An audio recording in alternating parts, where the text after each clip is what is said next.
The day Vivian came back, Adrian told me to give her one of my kidneys. He said she was the woman he would protect with his life. Yet he forgot who once knelt before me, swearing to love me till death. Now I slapped the divorce papers across his face, and he lost his mind. Serena, Vivian's health is fragile. Bear with her from now on. Adrian's voice carried from the foyer, edged with the usual non-negotiable command. I clutched the dish rag so hard my knuckles blanched. When I looked up, he was easing a pale woman through the door. Vivian, the white moonlight he'd kept on his heart for 7 years. Finally home from abroad. Her gaze swept over me like I was clearance furniture. A ghost smirk tugging at her lips before she drooped against Adrian's shoulder and gave a delicate cough. Adrian, am I interrupting? Sister looks upset. His brows snapped together. The temperature in his eyes dropped 3 degrees. Serena, Vivian just landed and she's weak. Is that attitude necessary? It felt like an invisible fist closed around my heart and squeezed until I couldn't breathe. What was I exactly? A live-in maid, a mute accessory expected to nod at every order. While I stood there dazed, Vivian pretended to lose balance. Her arm accidentally brushed the console table. Crash. The porcelain swan I'd hand-glazed the week we married shattered across the marble, my most prized keepsake, carved with our initials and every silly,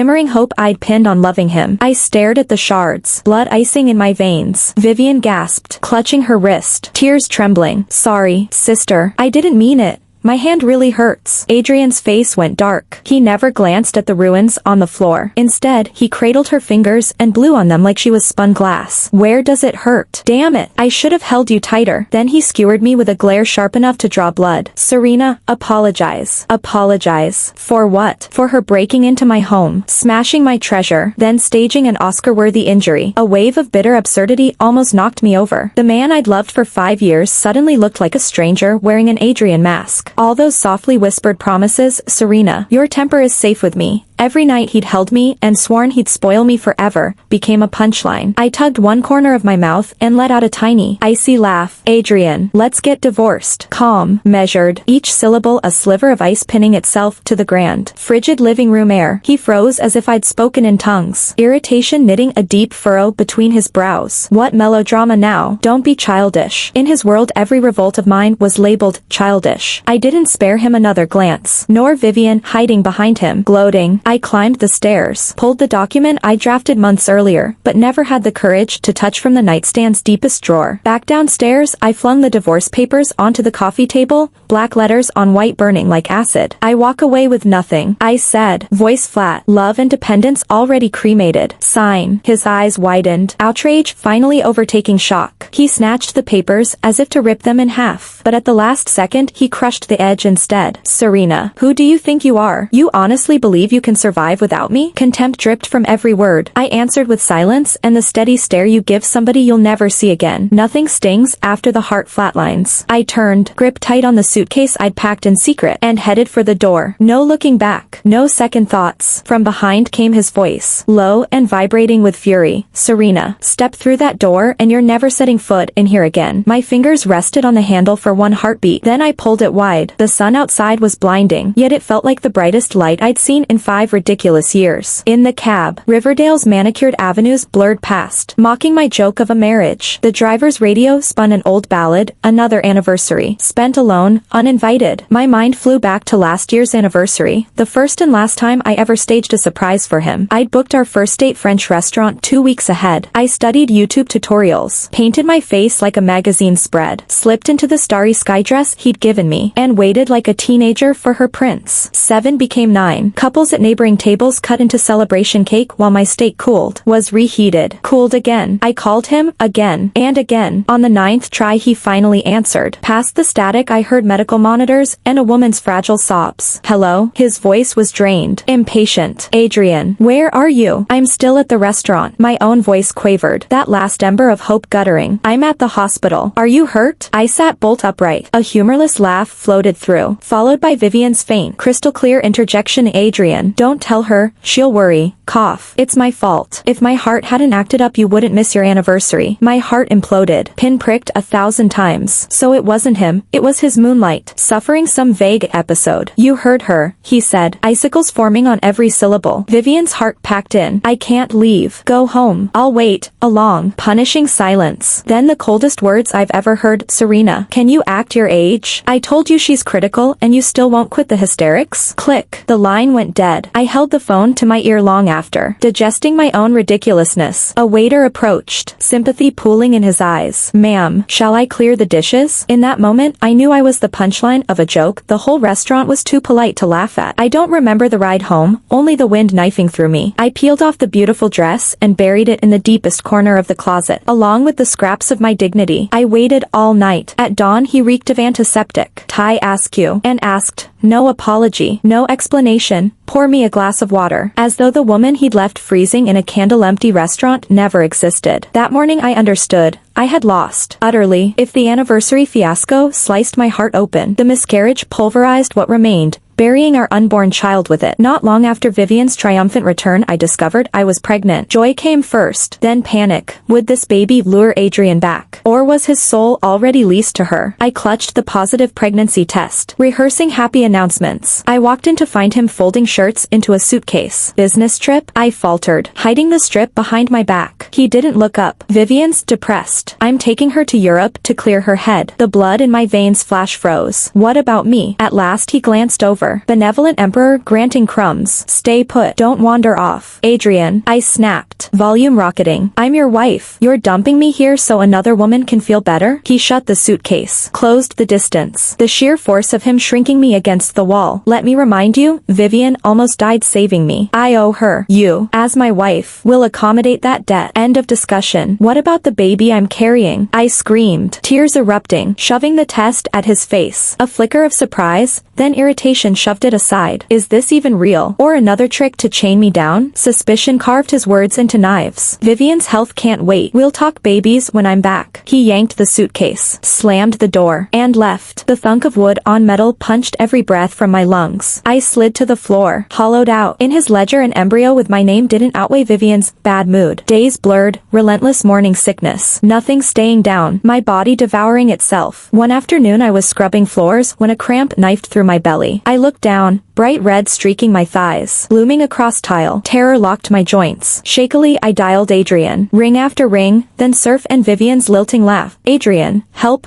bleeding, hurts. I could barely pant the words. Serena, what stunt now? His voice curdled with distrust. Faking a miscarriage to drag me home. Give me a goddamn break. Please. It's real. Dead air. He'd hung up. Color drained from the universe. I curled on icy tile. Life pooling beneath me. Too numb even to cry. Despair, I learned, is when tears won't come. Sometime later, seconds, hours, I dialed 911 before the dark swallowed me. By the time they lifted me into the ambulance, my mind was already slipping. In the hospital, I was alone, stretched on an ice-cold operating table. The doctor handed me the consent form and asked, mechanically, where's your family? I stared at the line that required a relative's signature, and the tears finally broke. My family was with another woman right then, soaking up sun and sea breeze. With a trembling hand, I signed the word myself in the box labeled family. Serena. The baby was gone. The doctor said I'd gotten there too late, lying in the ward. I stared at the gray sky outside the window, my heart a dead calm sea. That child had come and gone without ever letting his father know he existed, strangled by the very man who'd fathered him. Adrian, from that moment on, you and I are nothing to each other. After I walked out of the Caldwell estate, I didn't give myself much time to wallow. I rented a small apartment as fast as I could. It wasn't big, but the sunlight was perfect, thick with the scent of starting over. I packed the signed divorce papers together with every piece of jewelry Adrian had ever given me and couriered the lot to his attorney. When it was done,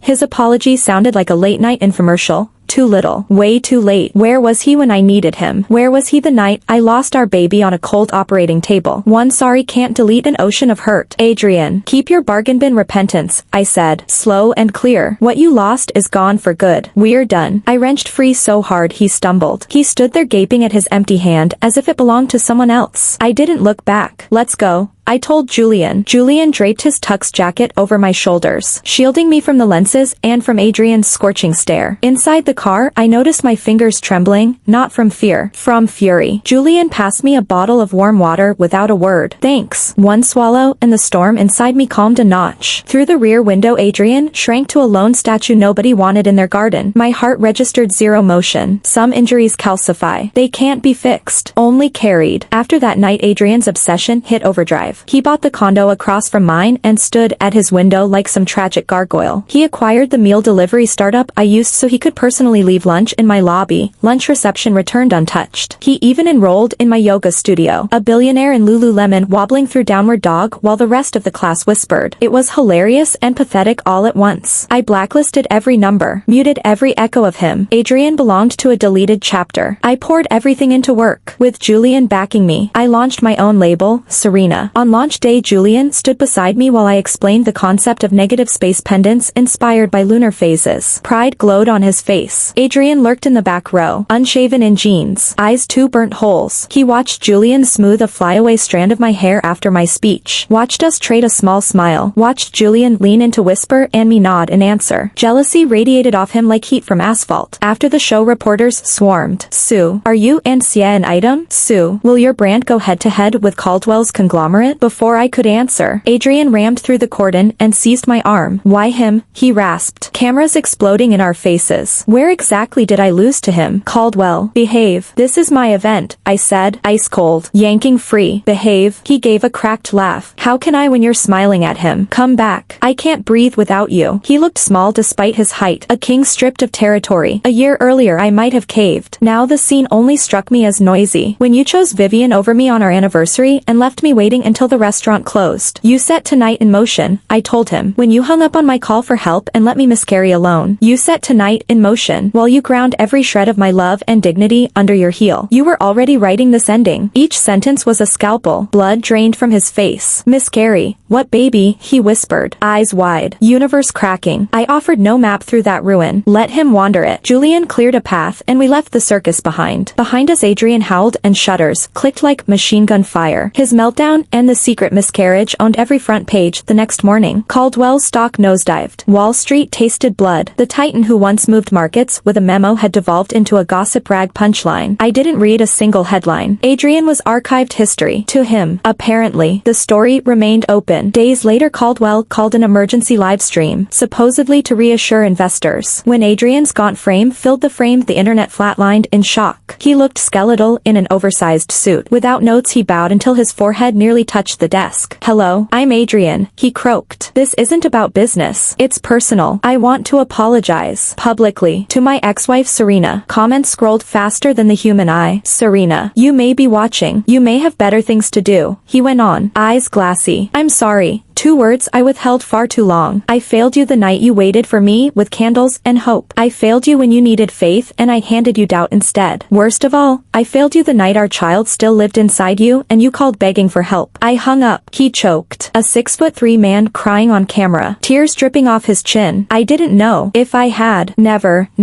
would I have. I was blind, arrogant, lethal. I murdered our future. Serena, I was wrong. Trade everything I own for one more glance from you. He bowed again. Shoulders shaking. The clip detonated across every platform. My phone melted with messages. I sat in my high-rise window, city lights glittering like scattered diamonds. Face calm. His apology was lavish, sincere, enough to break any stranger's heart. But in my heart, the confession stirred nothing, because I knew his remorse wasn't born of love, it was born of loss. What he regretted wasn't the pain he dealt me, but the sudden inconvenience and chaos that arrived once the endlessly accommodating wife was gone. His apology was nothing more than a lavish performance staged to recoup his losses, and I was no longer in the audience. My phone lit up with a text from Julian. You okay? No lengthy condolences, just 3 quiet words. I smiled and typed back, I'm good. The moon's gorgeous tonight. Seconds later, I'll pick you up. Let's drive to the ridge and watch the stars. Deal. I set the phone down, stood, and slid open the closet. Which dress for tonight? My silence answered Adrian's public apology. At last he seemed to grasp that verbal contrition meant nothing to me, so he started paying real currency. First came Vivian. A friend told me Adrian had pulled every call log and security clip from the hospital on the day I miscarried. He finally learned the truth. how her cardiac report was forged, how she'd stood beside him giggling that I was just acting while I begged for help. His rage was volcanic. Vivian was booted from Caldwell without ceremony. He froze every contact she had stateside. Overnight, the once untouchable White Moonlight became a rat in the street. Her name toxic. Her future ash. The last sighting placed her in a crumbling studio. Eyes vacant. Muttering, not my fault. Karma. Tidy and complete. I felt no pity. Next, Adrian flooded me with assets. He signed over half of Caldwell to me. No strings attached. Anonymously, he bought the entire office tower beside my studio and had the deed couriered over as a gift. In my hometown, he bankrolled a brand new Hope Elementary and put it in my name. Every offer arrived through lawyers or middlemen. Every offer was sent back untouched. The share transfer papers were returned unopened. The tower's deed fed into the shredder in front of his attorney. Tell Adrian, I said, I don't want his leftovers. The debt he owes can't be repaid in one lifetime. My refusal seemed to corner him. He started punishing himself to keep my gaze. He drank until dawn. The Titan of Wall Street reduced to a sidewalk ghost. He entered lethal street races, twice nearly eating a guardrail. At a board meeting, he torpedoed a merger that would have profited Caldwell 9 figures simply because the other CEO had once badmouthed me at a gala.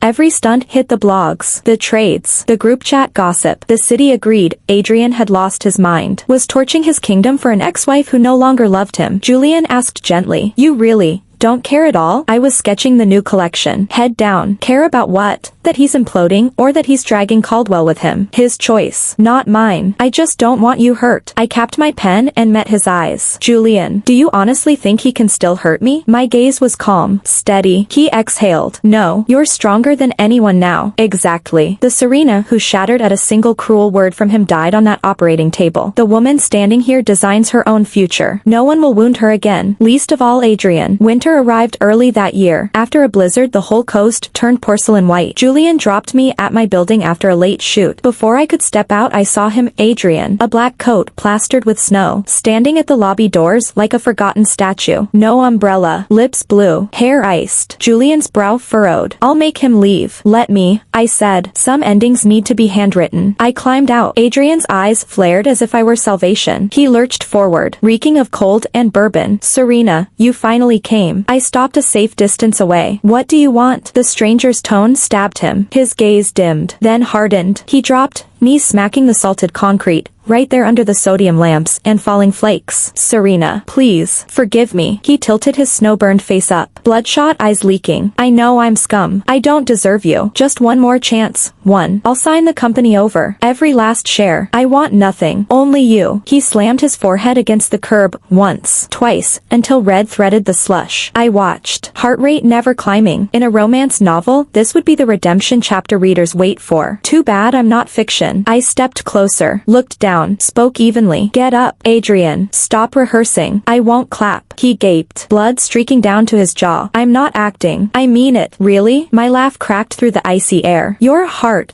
Was it on display the night I lost our baby while you toasted champagne with another woman? He went corpse white. Was your heart in the room when I signed the consent form and lay on that steel table screaming for you? I crouched so my eyes locked on his shrinking pupils. Know what I told the surgeon when he asked where my family was? I said, dead. The instant I signed. The Serena who loved you bled out with our child. This kneeling, these cuts, they're not for me. I leaned to his ear. Each word frost-tipped. You're paying a late fee to your own worthless conscience. And I will never, ever forgive you. I rose, turned, and walked inside. Behind me came a sob torn straight from an animal's throat, swallowed by wind and snow. It never reached my world. I'm not incapable of love. The wound simply severed too deep, bone deep, beyond sutures. After that night, Adrian vanished from every map I owned. He resigned from Caldwell, handed the keys to professional managers, and boarded a flight no one could track. My life leveled into silence. With Julian backing me, my label of Serena grew. Flagships on Fifth Avenue, Rue Saint-Honoré, Via Monte Napoleon. The trophies piled up.